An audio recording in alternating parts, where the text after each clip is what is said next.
देखले मैं तैसी, जे जे भेटसी भूत ते ते जानिशी भगवंत। उनका इस प्रकार सा स्वरूप है। आद्यतिष्ठ दशांगुलम, वो द्वादश अंग से हमारे लिए प्रकट हुए। तो ऐसे भागवत कथा के द्वादश स्कंद भगवान का एक एक अंग का दर्शन कराने वाले हैं। और आरंभ कहाँ से होता है?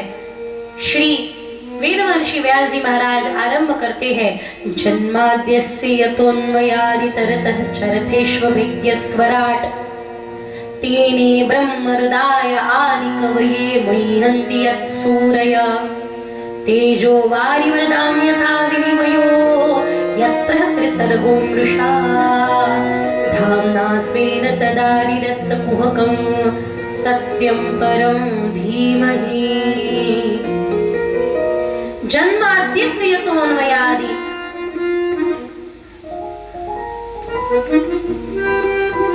देखो एक बात तो तय है, आद्य जन्म किसका है ये हम बता इस समय नहीं सकते, क्योंकि अभी हमने भागवत कथा सुनी नहीं, सुनने को आरंभ किया है। आद्य जन्म किसका हुआ है ये हमें पता नहीं, पर किसी का हुआ है ये तो हमें पता है भाई। आप कहोगे कि मैं नहीं मानता, देखो आप अपना अस्तित्व मानते हो तो आपको अपने माता पिता का अस्तित्व मानना पड़ेगा।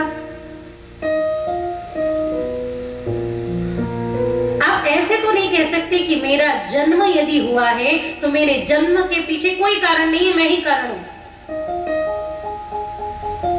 नहीं, अगर ये निर्मिति है तो निर्माण करने वाला कोई ना कोई होगा कि नहीं। देखो बहुत सुंदर है भागवत जी के श्लोकों का ना, आप थोड़ा सा ध्यान से चिंतन करिए, मजा आएगा, आनंद आएगा आपको। देखना जीवन के सूत्र मिलेंगे यहाँ पे। जन्माद्यस्य, ये निर्मिति है, ये निर्मिति है तो निर्माण करने वाला कोई होगा कि नहीं। अरे भाई आपने आज हमें बासुंदी खिलाई, बासुंदी बनाने वाला कोई होगा कि नहीं। अपने आप थोड़ी बन गई, अपने आप शक्कर आई, ड्राई फ्रूट्स आए, अपने आप दूध आके एकत्रित हुए, नहीं, बनाने वाला कोई है।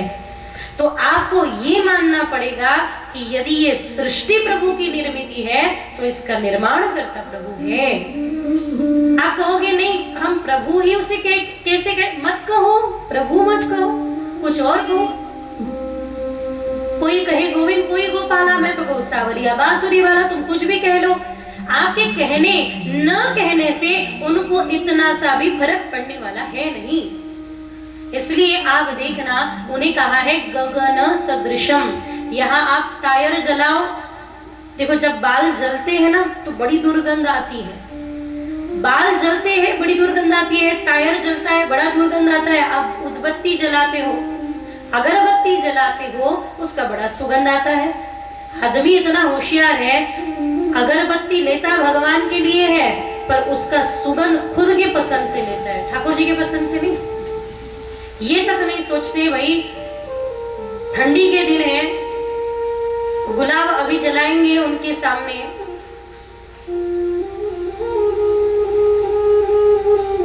इत्र लेता है प्रभु की सेवा करने के लिए तो अपनी इच्छा से अपनी पसंद का लेते हैं। एक दिन हमने किसी ने ध्यान नहीं दिया, हमारी एक बहन जी ने इतनी ठंडी में, वो भी वृंदावन की ठंडी में, ठाकुर जी को रात को सुलाते समय जो हम सेवा करते हैं, ठाकुर जी के चरण आदि छापते हैं, सेवा करते हैं सब मिलके, थोड़ी थोड़ी हर अपने अपने ठाकुर जी की कर लेता है। इतनी ठंडी में खसका इत्र ले लिया और सेवा कर ली। अब रात भर हमें चैन ना आए, 2:30 बजे तक हमें नींद नहीं आ रही।